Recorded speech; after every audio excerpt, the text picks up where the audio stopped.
آؤ تمہیں وفا کی ایک کہانی سناؤں، آؤ محبتوں کی ایک کہانی سناؤں۔ مدینے کا شہر ہے، اللہ کے محبوب جلوہ فراز ہیں۔ مسجد نبوی میں ہر لمحہ نور برستا تھا۔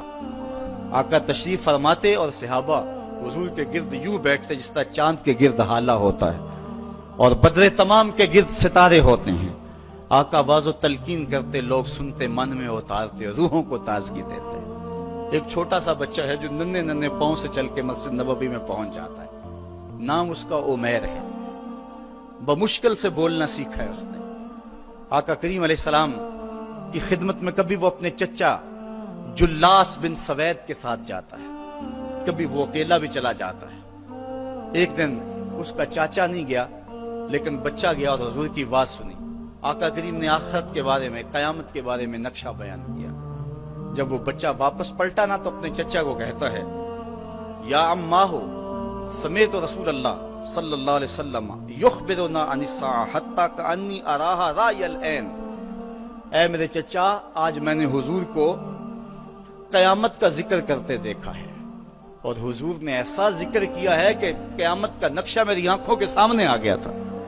یہ بات جو ہے وہ اس بچے نے اپنے چچا کو سنائی، کیونکہ چچا آج غیر حاضر تھا اور بیٹا چاہ رہا تھا کہ میں اپنے چچا کو بھی حضور کی مجلس سے وہ سنی ہوئی بات بتا دوں اور جو محروم ہو گیا اس کی محرومیاں دور ہو جائیں۔ لیکن اس کا چاچا جلاس بن سوید ازلی بدبخت تھا۔ اس نے کہا، واللہ لو کان محمد صادقا لنحن شر من الحمیر۔ اللہ کی قسم اگر محمد سچا ہے نا تو ہم گدھوں سے بھی پھر گئے گزرے۔ جب یہ بات کہی اس نے تو اس بچے کے پاؤں تلے سے زمین نکل گئی کہ میرا چچا کیا بول رہا ہے۔ یہ تو مجھے انگلی لگا کہ مسجد نبوی میں لے جایا کرتا تھا اور اس نے یہ کیا بات کہہ دی، یہ تو منافق نکلا۔ اللہ اکبر۔ اس بچے کی حیرت کی انتہا نہ رہی کہ یہ کیا ماجرا ہو گیا۔ اس بچے نے جو لفظ کہا اب سنیے، اس نے کہا، یا امی، اے میرے چچا، واللہ انکا کنت من احب الناس الی قلبی۔ اللہ کی قسم میرے دل کو سب سے اچھا اگر کوئی لگتا تھا بندہ تو وہ تو تھا۔ میں تیرے سے پیار کرتا تھا اس لیے کہ تو مجھے انگلی سے لگا کے حضور کی چوکھٹ پہ لے جایا کرتا تھا۔ مجھے اس لیے تو پسند تھا، مجھے کائنات میں سب سے محبوب تو تھا۔ واللہ لقد اصبحت الان ابغضهم الی قلبی جمیعا۔ اور اب میری حالت یہ ہے جتنا برا تو لگتا ہے واللہ مجھے کوئی بھی نہیں لگتا۔ یا عمی انا بین الاثنتین۔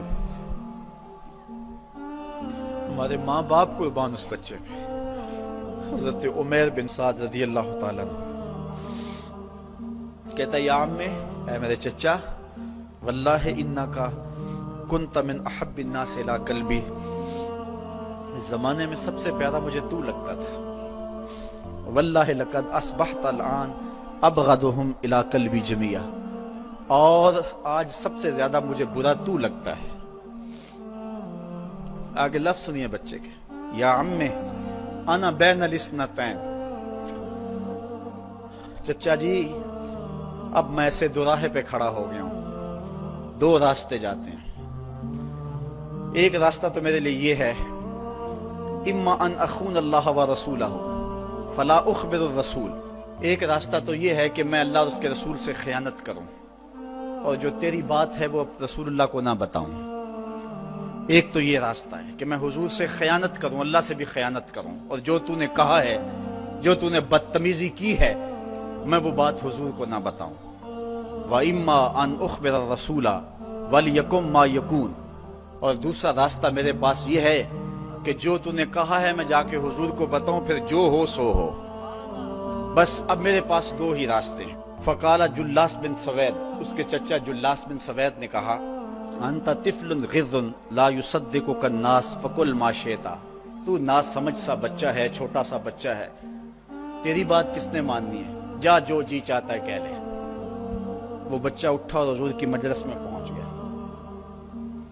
حضور کی چوکھٹ پہ حاضر ہوا، اور وہ بچہ کیا کہتا ہے، صاحبو ان کانوں سے نہیں، ان جملوں کو دل کے کانوں سے سننا ہے، اور اس دعا کے ساتھ اللہ ہماری نسل کو بھی حضور کا ایسا پیار دے، حضور کی محبت میں دے۔ وہ کیا کہتا ہے، یا رسول اللہ صلی اللہ علیہ وسلم الجلاس بن سوید خان اللہ و رسولہ، حضور جلاس بن سوید نے اللہ اور اس کے رسول سے خیانت کی ہے، وَهُوَ عَمِّي، اور میرا چچا لگتا ہے۔ اگلے لفظ سنیے، وَقَدْ تَبَرَّأْتُ إِلَى اللَّهِ ثُمَّ إِلَيْكَ مِنْهُ، حضور میں پہلے اللہ کے حضور پھر آپ کے حضور اس سے بیزاری کا اعلان کرتا ہوں۔ حضور میرا اس سے کوئی تعلق نہیں ہے، میرا اس سے کوئی واسطہ نہیں ہے۔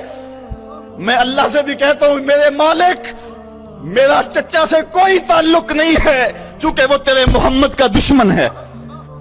حضور میں آپ سے بھی کہتا ہوں کہ میرا میرے چچا سے کوئی تعلق نہیں ہے چونکہ وہ آپ کا دشمن ہے۔